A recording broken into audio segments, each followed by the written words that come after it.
रॅलीच्या कार्यक्रमाच्या निमित्तानं त्यांची काय ती जनसंवाद यात्रा आहे, त्या कार्यक्रमाला आमचा अजिबात विरोध नाही। आमचा फक्त आज ही शासकीय पर्यटनची मीटिंग आतमध्ये चालू आहे। सगळे शासकीय अधिकारी त्या ठिकाणी बोललेले होते आणि तो बोर्ड पहा तुम्ही तिथं काय लावलाय, पर्यटन जुन्नर तालुका आढावा मीटिंग। ही पक्षाची मीटिंग आहे का? बघा तो बोर्ड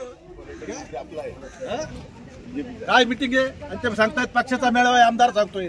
किती खोटं बोलावं। छत्रपती शिवाजी महाराजांचा तालुका आहे।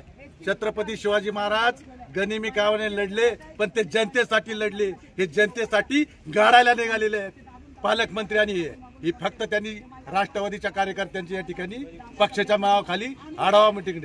राजकारण इलेक्शनला तुम्ही एवढे घाबरता, एवढे हे करता, तर कशासाठी? युतीमध्ये आम्ही नाहीत का? या ठिकाणी मुख्यमंत्री उपमुख्यमंत्री देवेंद्रजी यांचा सन्मान नाही का? पर्यटन मंत्र्यांचा सन्मान नाही का?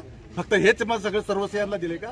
पालकमंत्री आहात तुम्ही, पालकमंत्री म्हणून सर्वांचं पाल्य तुम्ही स्वीकारले, सगळ्यांना तुम्ही विश्वासात घ्यायला पाहिजे होतं। काल मला बीडीओ आणि तहसीलदारांनी सांगितलं की ही शासकीय मीटिंग आहे, या शासकीय मीटिंग मध्ये जुन्नर तालुक्याचा पर्यटन तालुक्याचा आढावा त्या ठिकाणी सादर होणार आहे।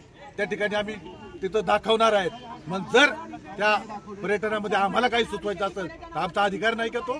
पालकमंत्री फक्त त्यांच्या पक्षाचे असेल तर त्यांनी जाहीर करावा, मी फक्त राष्ट्रवादी पक्षाचाच पालकमंत्री आहे, बाकीच्यांचा पालकमंत्री नाही। म्हणून आम्ही या ठिकाणी त्या पर्यटनच्या विरोधात फक्त, बाकी आमचा कुठल्याही गोष्टीला त्यांचा विरोध नाही। त्यांच्या पक्षाची रॅली, त्यांच्या पक्षाचं काय असेल त्यांनी सरळ करावं, त्याला आमचा अजिबात विरोध नाही। ना खरं तर उपमुख्यमंत्री तुमच्या पक्षाचे, राज्याचे पर्यटन मंत्री तुमच्या पक्षाचे।